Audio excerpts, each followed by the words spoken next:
I'm coming down there in 5 minutes. You better have those files open, you pencil-pushing son of a bitch. Johnny, today we're taking a look at that fabulous movie, Deliverance.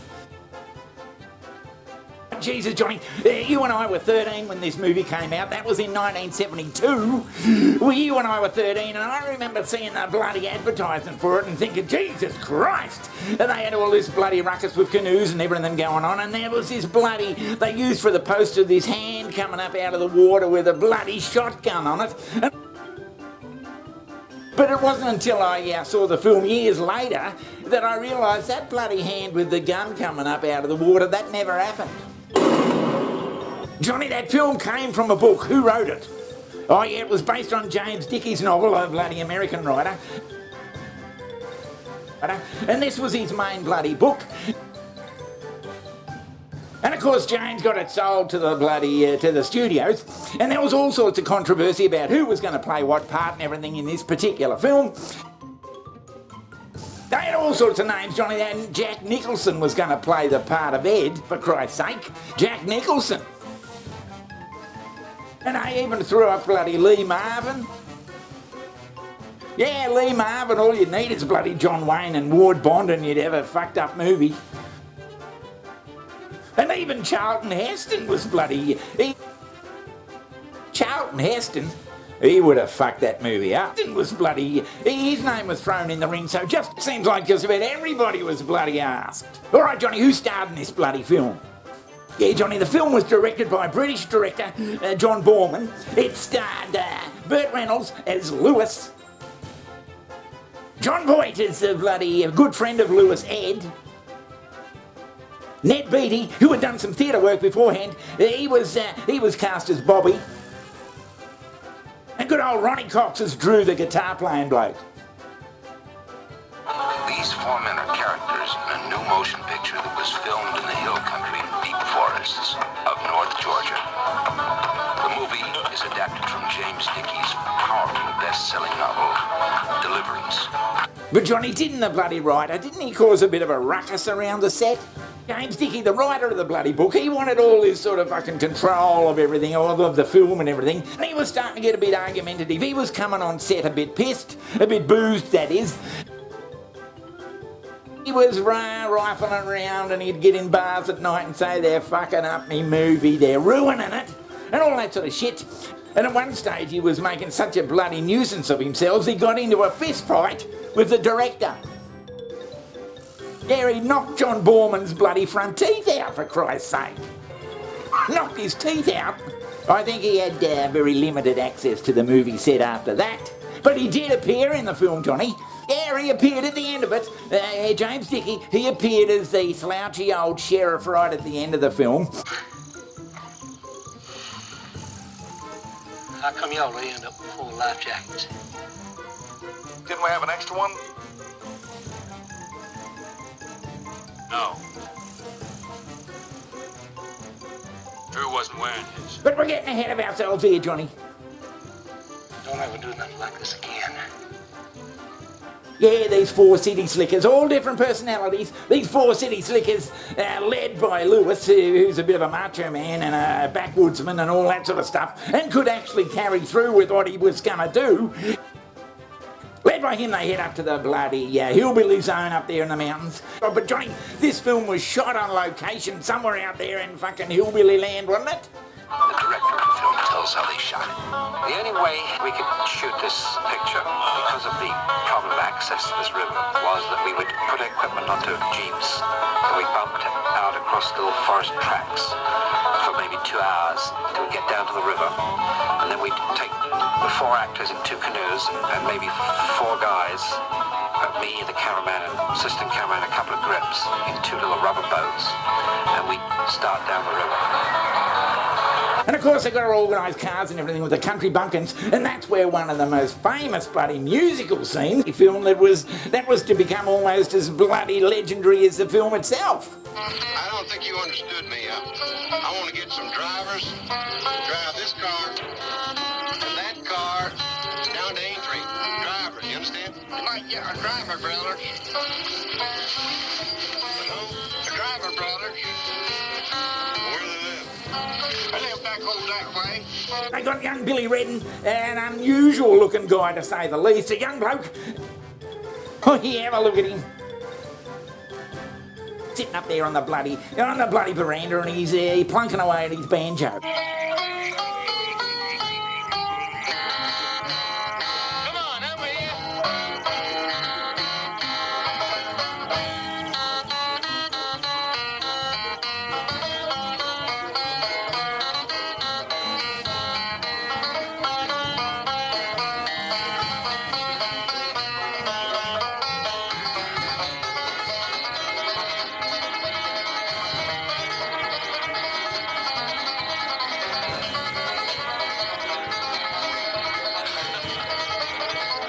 Now it said, Johnny, that young Billy, he didn't actually play the banjo, he was just bloody miming it. He wasn't playing it.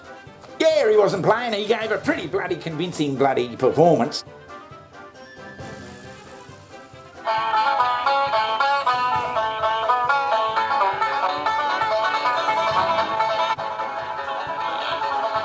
And that bloke dancing there, Johnny, dancing to the banjo music, that wasn't scripted. He just sort of bloody started dancing, and you can see old Bert in the background smiling away because it's this bloke dancing in front of him. Filmed in the hill country, deep forests of North Georgia. So, Johnny, you got these four city slickers heading off into this ominous bloody wilderness.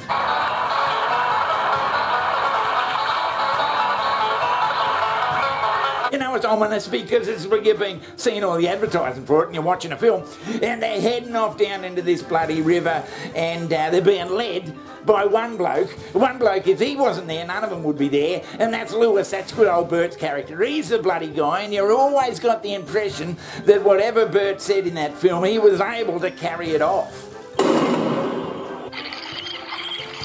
can imagine how they felt. Yeah, we beat it, didn't we? Did we beat that? You don't beat it. Don't beat this river. But Johnny, out in this beautiful setting, out in this beautiful river, there are hidden dangers, and the hidden dangers soon bloody appear. In the film, the men are caught in a harrowing bind, trapped between the wild rapids and a killer lurking out of sight. To reach him, Ed has to draw on strengths he didn't know he had, or he and his friends will not survive.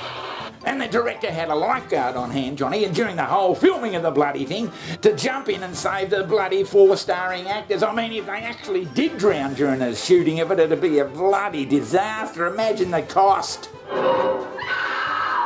Each day, the company worked their way down the Chautauqua River, shooting until they reached the main body of the crew miles downstream. If there were any smash-ups or if somebody got hurt, the actors couldn't get help until the next pickup point. Of course, they head down the river, Johnny, and I hope I'm not giving too much away here. They head down the river, and things are going okay, but then something bloody ominous happens. How goes it?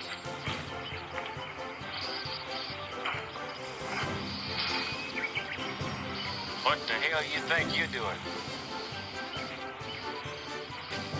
Yeah, ominous. Out of the bloody woods come a couple of bloody hillbillies. Yeah, right.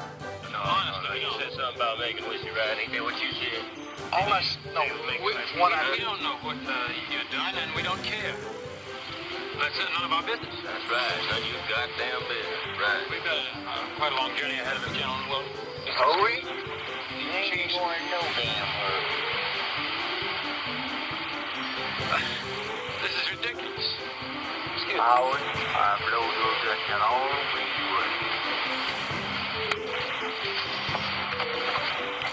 And of course, Johnny, the most famous and controversial piece of the film, the one that caught everybody's attention, it was a certain scene.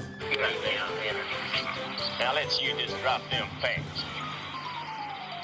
Drop? Just take them right off. I mean, what's this all about? Don't say anything, just do it. Just drop them, boy. You ever hit your balls to those you fucking eat?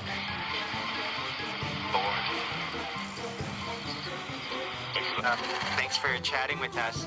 I was thinking, by the time I saw Deliverance for the first time, I had already heard all of the references to the squeal like a pig scene and the intensity of that. So how do you think it might be impossible for someone to be surprised or shocked that that's in the movie? How do you think that changes the way the film is viewed now?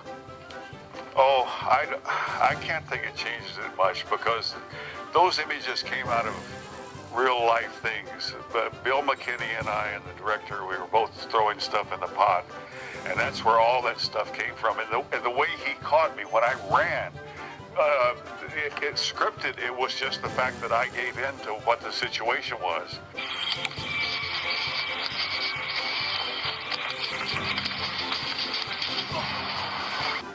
Big boar hogs, and how this older man would have to grab one of the back legs and I would have to hit it with the tackle and then roll up on top of it and then put the rope around the legs. And all this stuff was going on, and that's when we came to the squealing of the pig thing. And Yeah, boy. I bet you squeal. I bet you squeal like a pig. Oh, which pig, huh? Poor old Ned Beatty, he got the rough end of the stick, to coin a phrase. He drew the short straw with this bloody thing. The next 30 minutes could happen to anybody. To you or your neighbor. During that scene, Johnny, where the two bloody city slickers are obviously powerless, when poor old Ed's gotten his bloody medicine, they're back in the forest, the camera pans back, and there's bloody Bert's character there. What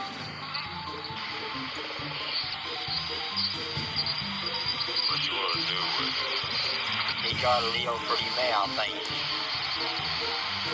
That's the truth.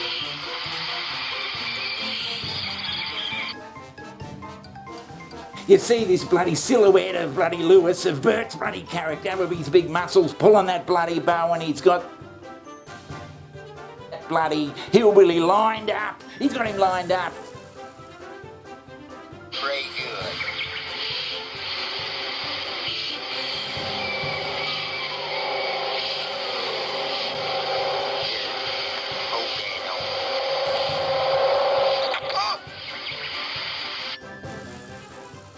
Yeah.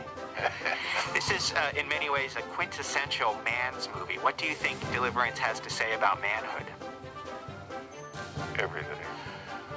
Well, Ned said this earlier, is that that this is a film that in many ways women got way before men did, because women had for centuries had to deal with the concept of rape. But this was the first time that men had to come to grips with that rape not necessarily being an act of a sexual act, but of control and of violence. And absolutely. And so, any human being enjoys being where he likes to be. And it's an important part of my particular psychological makeup. What I would like for people to imagine when they see the film is that this guy, this mild-mannered suburban fella, businessman, is really a natural-born killer. So, Johnny, the bloody film was surely controversial. Do you think a film like that could be made today? Could anyone make a film like that today, Johnny? I don't think so. Because back then, we're in 1972, you were sort of on the cusp of the old style way of thinking and the new sort of hippie sort of style of thinking. And today you couldn't bloody do it because there's too many people, and you'd have to get a bloody great big permit, probably to go down the river in the canoes, and you'd have to bloody check in with the ranger, and you'd have your fucking mobile phones, and the bloody hillbillies. The hillbillies there, they've got bloody internet and everything. Yeah, we're all a bit too woke, you reckon? Yeah. So as far as making a film just like that goes, I don't think you could. I mean, if they did it today, people would say, why haven't they got their phones with them? Why didn't they just get up in the hill and get some service?